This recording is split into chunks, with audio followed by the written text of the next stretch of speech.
So today I want to ask you a question that most financial commentators are completely avoiding. And I want you to think about it seriously before I answer it. The question is this: you have savings, maybe in a bank account, maybe in a pension fund, maybe in a retirement account, maybe just in cash sitting somewhere, and those savings are denominated in dollars or in a currency that is pegged to the dollar, or in a currency whose value is fundamentally tied to the dollar's global dominance. Now here's the question: what happens to those savings if the dollar stops being the world's reserve currency? I am not asking you to panic. I am asking you to think, because this is not a fringe question anymore. This is not something only gold bugs and conspiracy theorists talk about in dark corners of the internet. This is something the IMF is studying. This is something central banks in China, India, Brazil, Russia, and Saudi Arabia are actively preparing for. This is something that the war in the Middle East has accelerated in ways that most ordinary people have not yet begun to process. So let me walk you through exactly what the dollar's reserve currency status actually means, how it works, why it is under threat right now, and what the realistic economic consequences are for ordinary people's savings, jobs, and daily lives if that status erodes. Because the gap between what is being reported and what is actually happening in the global monetary system right now is one of the most dangerous information gaps I have seen in decades of studying these systems. Let me start with the foundation. What does it actually mean for the dollar to be the world's reserve currency? Because most people use that phrase without really understanding the specific economic mechanisms it describes, and those mechanisms are everything. Here is how it works. When Japan wants to buy oil from Saudi Arabia, it does not pay in Japanese yen. It pays in US dollars. When South Korea wants to buy iron ore from Australia, it pays in US dollars. When Vietnam wants to import semiconductors from Taiwan, it pays in US dollars. Almost every major commodity transaction on Earth, oil, gas, iron, copper, wheat, soybeans, is priced and settled in US dollars. This is not an accident. This is a deliberate architecture that was constructed after World War II and solidified in 1974 when the United States made its deal with Saudi Arabia to price all Gulf oil exclusively in dollars in exchange for American military protection. Think about what this means in practice. Every nation on Earth that needs to buy commodities, which is every nation on Earth, must first acquire US dollars to do so.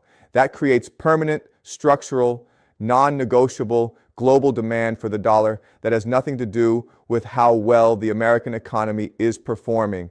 Japan could be running a trade deficit. America could be drowning in debt. It does not matter. Not. As long as oil is priced in dollars, the world needs dollars. As long as the world needs dollars, America can print them, and the world absorbs the excess without immediately punishing the American economy. And the Gulf states, Saudi Arabia, the UAE, Kuwait, Qatar, who are collecting those dollars from oil sales, what do they do with them? They recycle them back into American financial markets. They buy US Treasury bonds. They invest in American real estate and American stocks. This recycling mechanism, petrodollars flowing out of the Gulf and back into American financial markets, is what has allowed the United States to run a national debt that now stands at approximately $36 trillion and keep functioning normally. Without that recycling mechanism, the United States would face the same constraint every other nation faces. You cannot borrow more than the world is willing to lend you. This is the system. This is what gives America its extraordinary economic privilege. And this is what is now under the most serious structural threat it has faced since 1971, when Nixon ended the gold standard. And if you are finding this analysis useful, please subscribe. I break down these monetary and economic systems every week in plain language because I believe this is information every ordinary person needs right now. So why is it under threat? Let me walk you through the specific mechanisms that are eroding dollar dominance right now, because there are several of them operating simultaneously, and it is their combination that makes this moment different from previous periods of dollar skepticism. The first mechanism is the weaponization of the dollar. In 2022, when Russia invaded Ukraine, the United States and its allies did something that had never been done before at this scale. They froze approximately $300 billion of Russian central bank reserves held in Western financial institutions. They essentially confiscated the savings of a sovereign nation. Now, I am not here to defend Russia's actions in Ukraine. That is not my analysis. What I am analyzing is the economic consequence of that decision for every other nation watching, because every central bank in the world, every finance ministry, every sovereign wealth fund looked at what happened to Russia's reserves and drew the same conclusion. If America can freeze Russia's dollar reserves, it can freeze anyone's dollar reserves. Holding dollars is no longer risk-free. It is a geopolitical bet on staying in America's good graces permanently. The second mechanism is the Middle East conflict and the GCC's position. The entire petrodollar architecture rests on one foundation: Saudi Arabia and the Gulf states agreeing to price their oil in dollars and to recycle those dollars back into American markets. That agreement was made in 1974 in exchange for American military protection. But now America is fighting a costly and inconclusive war in the region. The American military guarantee that underpins the petrodollar is visibly weakening. Saudi Arabia has already begun conducting some oil transactions in Chinese yuan. The Gulf states are diversifying their reserve holdings away from pure dollar concentration. These are small moves so far, but in monetary systems, small moves in one direction tend to accelerate. They tend to become self-fulfilling. The third mechanism is BRICS expansion. Brazil, Russia, India, China, and South Africa, the original BRICS bloc, have now expanded to include Saudi Arabia, the UAE, Iran, Egypt, and Ethiopia. This expanded grouping represents approximately 45% of the world's population and an increasing share of global commodity production. And they are actively constructing alternative payment systems, alternative settlement mechanisms, alternative reserve asset frameworks that do not require the dollar as an intermediary. The mBridge project, a digital currency settlement system being developed by China, the UAE, Thailand, and Hong Kong, is already processing real transactions. This is not theoretical, it is operational. If you have not subscribed yet, please do that now. The next several videos are going to go deeper into each of these mechanisms and what they mean for specific countries and currencies. Now let me bring this back to your savings, because this is what actually matters for ordinary people, not the geopolitics, not the monetary theory, the practical question. What happens to the purchasing power of your savings in a world where the dollar's reserve status is eroding? Let me walk you through the arithmetic. The dollar's reserve status allows America to run persistent trade deficits, to consume more than it produces, and to pay for that excess by essentially exporting dollars to the rest of the world. America prints dollars. The world accepts them in exchange for real goods and services. This is an extraordinary privilege. It means American consumers can buy imported goods at prices that are artificially low relative to what they would be if the dollar had to compete normally in currency markets.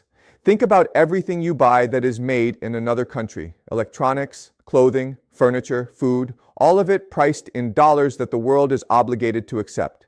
If the world becomes less obligated to accept dollars, if global demand for dollars falls, the dollar weakens. And when the dollar weakens, everything imported into America becomes more expensive, not gradually, structurally, permanently more expensive. A 20% decline in dollar purchasing power does not sound catastrophic until you realize it means your grocery bill goes up 20%. Your electronics cost 20% more. Your energy costs more. And your savings, if they are sitting in a dollar-denominated account, have lost 20% of their real purchasing power without a single number on your bank statement changing.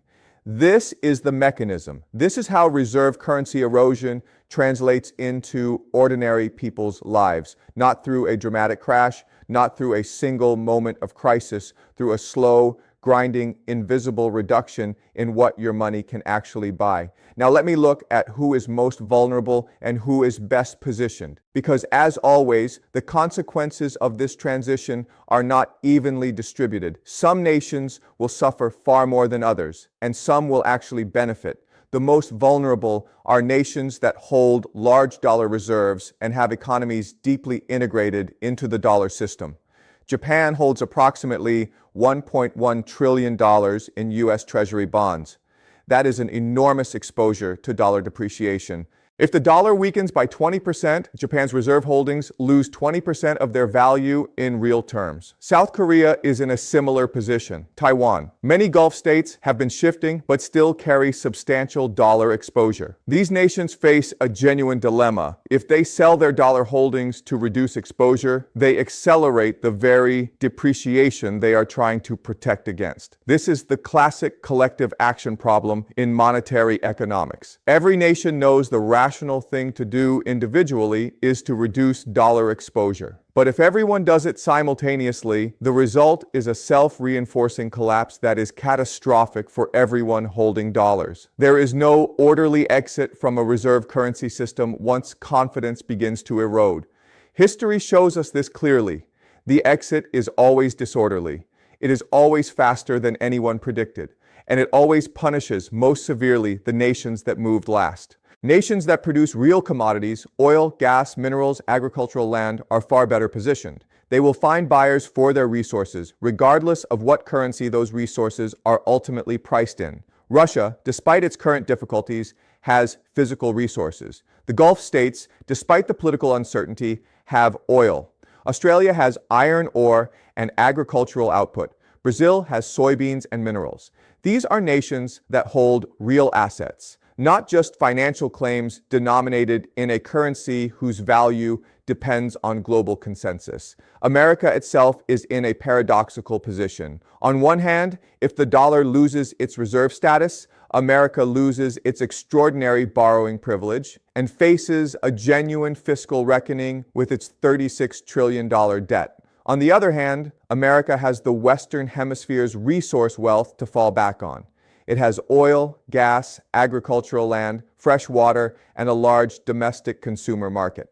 It would face severe economic pain in a post-reserve currency adjustment, but it would survive in a way that nations without resource wealth simply could not. The world you grew up in, where your savings held their value because the dollar was unquestionable, where imported goods were cheap because the world accepted dollars without hesitation, where your pension fund could grow because American financial markets were the default destination for global capital. That world is being structurally challenged in ways that have no recent historical precedent.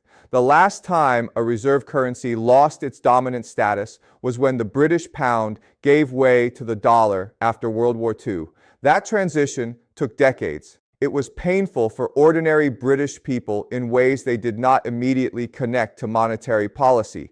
Living standards fell relative to the rest of the world. Industries that had been globally competitive became uncompetitive as the currency subsidy quietly disappeared. The financial privilege evaporated, and everything built on top of that privilege had to be rebuilt at a lower level. That is the historical template, not a sudden crash, a long, grinding erosion of the privilege that had made ordinary life affordable. Subscribe for more analysis of what this monetary transition means for your country, your currency, and your savings, explained clearly and plainly. And tell me in the comments, is your country prepared for a world where the dollar is no longer dominant? See you next time.